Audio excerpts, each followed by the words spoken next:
Carbonara, one of my top 5 favorite foods on the planet. And I had a chance to eat it throughout Italy. I ate it everywhere. Yes, it's from Rome, but I really tried it everywhere. And there are so many different ways to make it. So I'm gonna show you my perfect carbonara recipe. I'm so excited. Meet me in my kitchen, Chef Jill's Shop.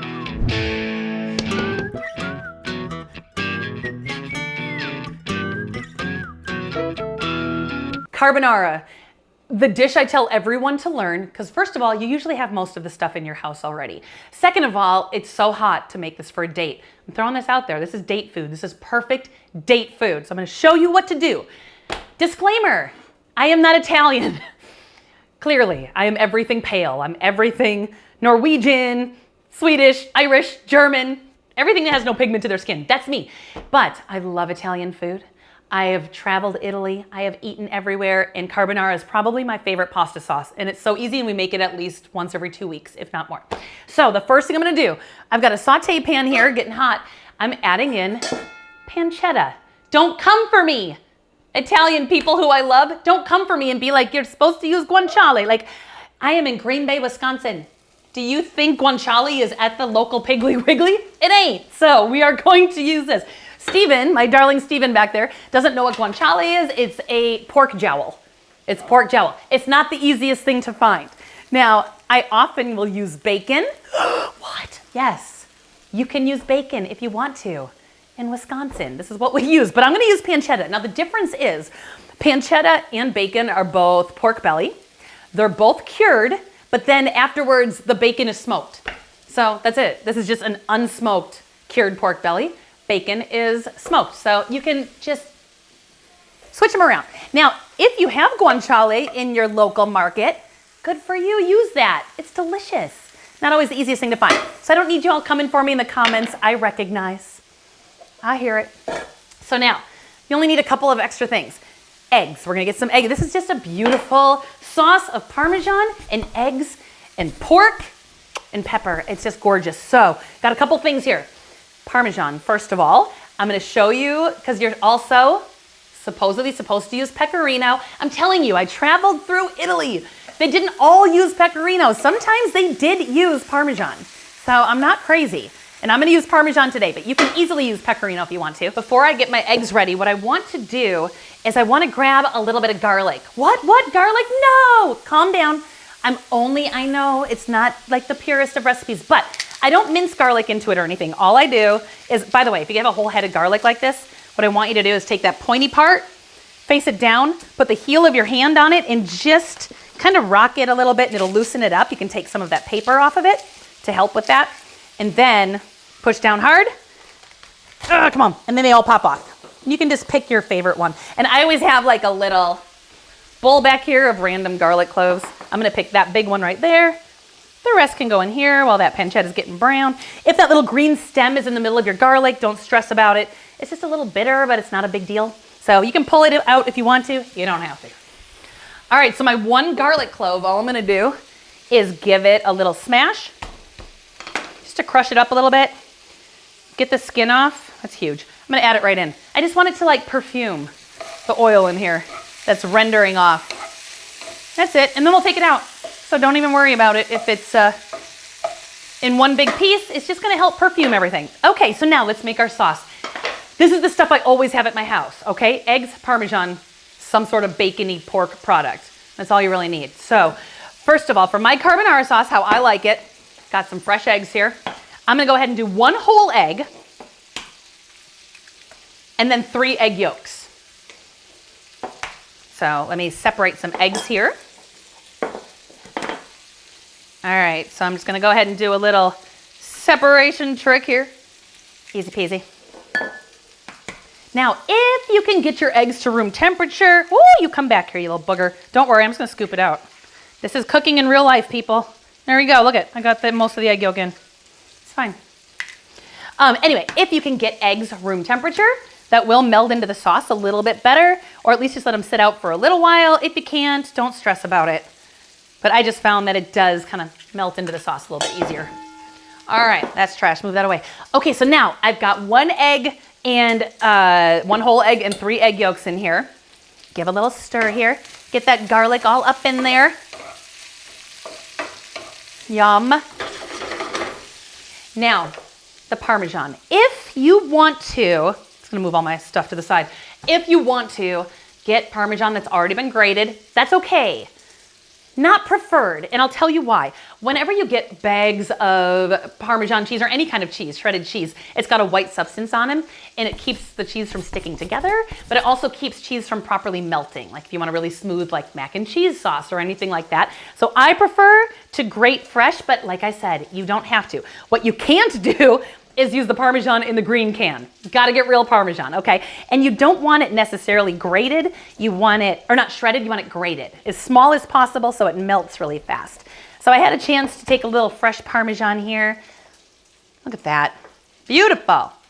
So I need about a cup, I just kind of eyeball it. Pecorino as well, works great. Depending on what you like the best. Just something salty and a little bit nutty and perfect. So now let's whisk this together. Those fresh eggs give that bright orange egg yolk, so you get that really lovely little color there. I'm gonna get a buttload of pepper in here, which is probably the most appetizing thing I've ever said. It is what it is. Lots of pepper. I'm only gonna add a little bit of salt because that's salty, cheese is salty, just a little bit. This is legit like the sauce. That's it. It's so easy. I mean, you just gotta thin it out with a little pasta water. So now my pancetta is nice and brown here. Take a look at that, Steven. Beautiful, doesn't it smell good? That garlic has perfumed that oil. Lovely, I'm gonna turn the heat off and let's start our pasta. So now, I just did a video that you should watch where I teach you how to make the perfect pasta. Easy, easy pasta. And I told you that if you want to see me cook it up, you come to this video. So if you didn't see me make this and you want to make your own pasta, go to one of my other YouTube videos that it's going to be named something like Jill's Great Pasta. We haven't figured it out yet, but we're going to name it. Steven, any thing? What are we naming it? Jill's really, really good pasta that can be made from the pantry. Easy. That's what we're naming it. You'll love it. Okay, so I like it. All right, you know what I'm gonna do? I'm gonna switch burners here because that burner is way bigger and it'll get a really, really, really big rolling boil here because I don't need this right now. Turn that off, turn this on, ignore my stained white stove, and we're gonna add a ton of salt to this boiling water because this fresh pasta has a lot of flour on it. That's gonna make this water super starchy. The salt's gonna make it taste good, and that's how we're gonna thin out our sauce. So, all right, you hang out there. Got rolling boil here. We're gonna look at this fresh pasta. It's only gonna cook in like 2 minutes, somewhere there. I just kind of sprinkle it in. Just sprinkle. I add it all. I'm sure you're supposed to do it in batches, but I was just telling Steven I'm starving and we're gonna eat all of this afterwards. To which he said what he always says, yay. And that is enthusiasm from Steven, and I'll take it. All right, so now I'm gonna give this a good stir so nothing's sticking together. Now, what do people ask me all the time? Do I put olive oil in there to keep the pasta from sticking? No, no. Here, we'll shake at the same time. There we go. No, you do not do that. It's not only not gonna keep your pasta from sticking, but it'll keep the sauce from sticking to the pasta. So no, just stir it. Just stir it up. Now, for our beautiful pancetta here, that's nice and golden. You got that oil in there. Let's keep that. Let's keep that oil. Here, I'll give you some space to look at this. Let's keep that oil, but let's take out the garlic. We don't need it anymore. All it did was just make that oil super scrumptious. Now, a couple of things. This sauce is ready to go. Now, this is not a pasta you can make ahead of time and serve later. You have to eat it right away. But it comes together so fast that it's really not that big of a deal to like have it prepped and ready to go. It's not like it took us hours to make this happen. But what I do need to do is we're gonna transfer the pasta when it's done cooking into the pancetta and then pour the sauce in and mix it all up. But right now we've got somewhat of a cold sauce here, right? The scrambled eggs, even though they were kind of room temperature, I can feel the bowl, it's kind of cold. We need to warm this up a little bit because if I add scrambled egg, or if I add eggs right into this, they're gonna scramble, so we need to warm them up. So what I'm gonna do is I'm just gonna get a little bit of this starchy water, this starchy, salty pasta water right here, just a little bit. You can add as much as you want, a little at a time. And I'm just gonna add, here, I'll try and get a little closer for you, Steven. I'm just gonna add a little in and whisk, whisk, whisk.